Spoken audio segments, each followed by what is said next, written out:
En cuanto toleramos el neoliberalismo, entre 1982 y 2000, se desplomó la creación de empleos para nuevos participantes en el mercado de trabajo a 19%. Ven que sí estamos en crisis. Y luego llegan los señores que hacen cambios y dan empleos y crean el 1.5% de los nuevos empleos que se requieren.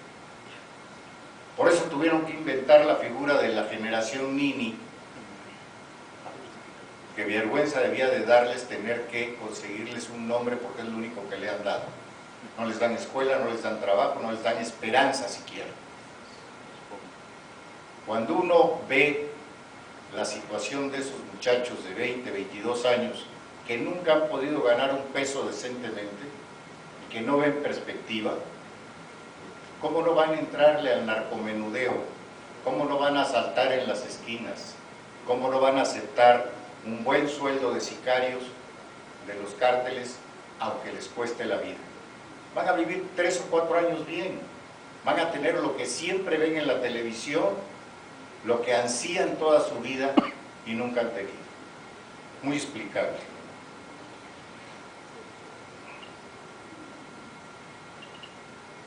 ¿Qué resultó de esta etapa en la que le dábamos tanto empleo a los mexicanos? Resultó que no teníamos clase de inflación. Hay años, por ahí de la década de los 60, que tenemos menos inflación que Estados Unidos.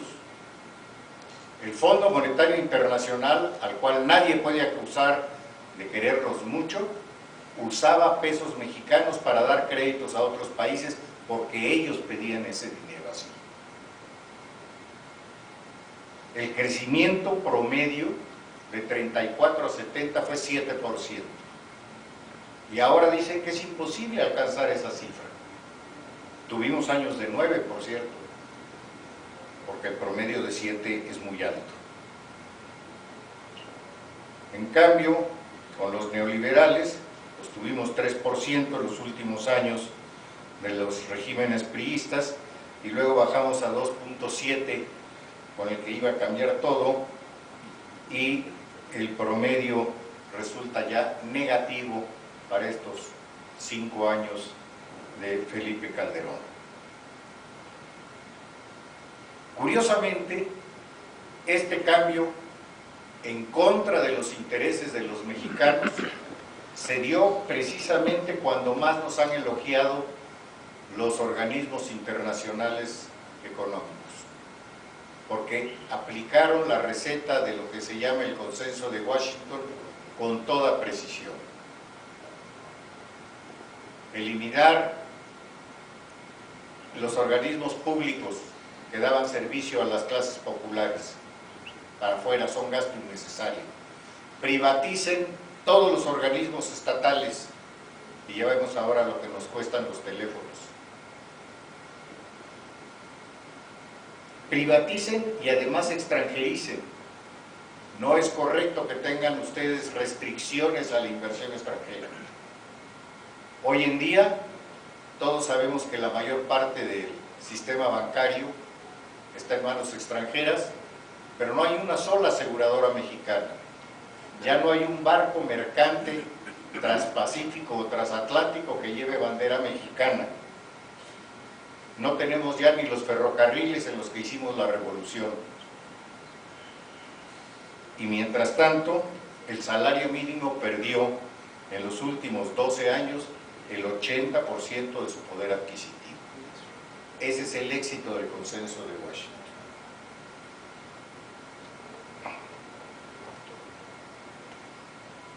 Obviamente la pobreza extrema llega a una cuarta parte de la población y la pobreza general, como llama Naciones Unidas, supera al 53% de nuestra población. Aparte de privatizar y de extranjerizar grandes sectores o sectores de gran importancia, hay otra actitud de la política económica que es sumamente lesiva. Piensen ustedes en lo que los economistas llamamos competencias imperfectas. Monopolio, un solo propietario; duopolio, dos; oligopolio, unos cuantos. Y revisen sectores económicos. ¿Qué acaso no se ponen de acuerdo las televisoras para repartirse los partidos de fútbol? ¿Qué no tienen sus arreglos las empresas que manejan la parte de telecomunicaciones?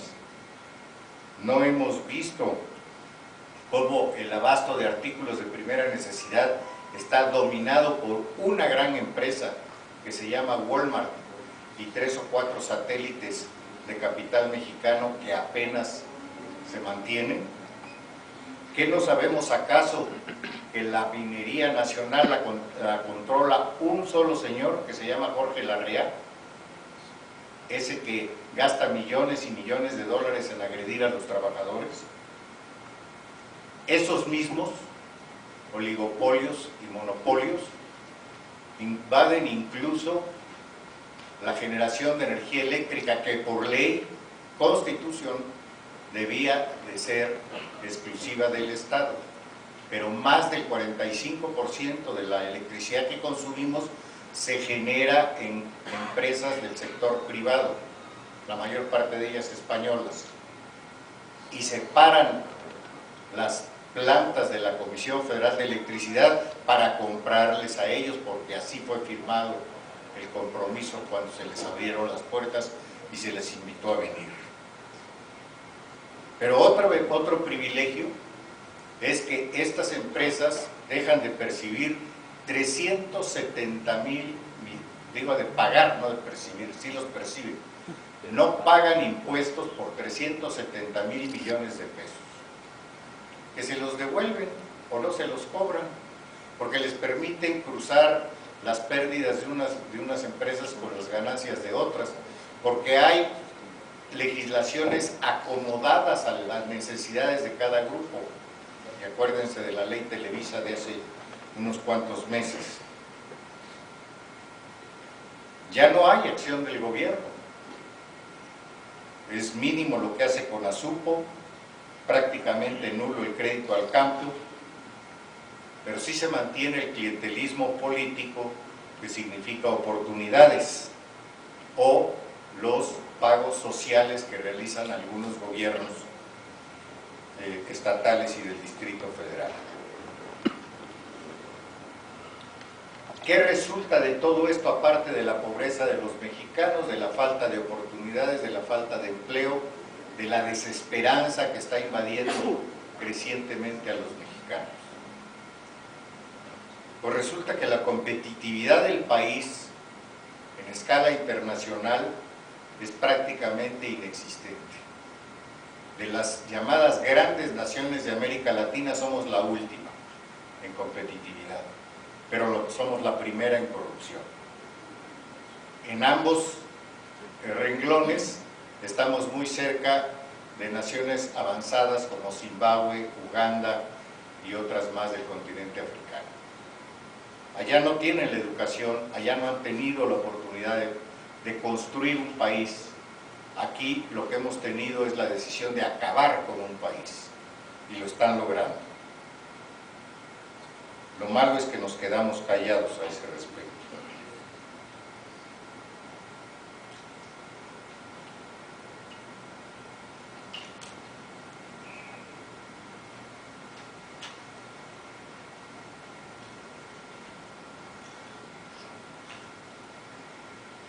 El motor de la actividad económica es la inversión. Los inversionistas en México, en total, entre el sector público y el sector privado, invierten el equivalente del 20% del Producto Bruto. Pero como les decía hace un momento, la inversión pública está ahora en el 4% del PIB. Consecuentemente, no es una inversión suficiente para proporcionar la estructura que necesita el país para desarrollarse.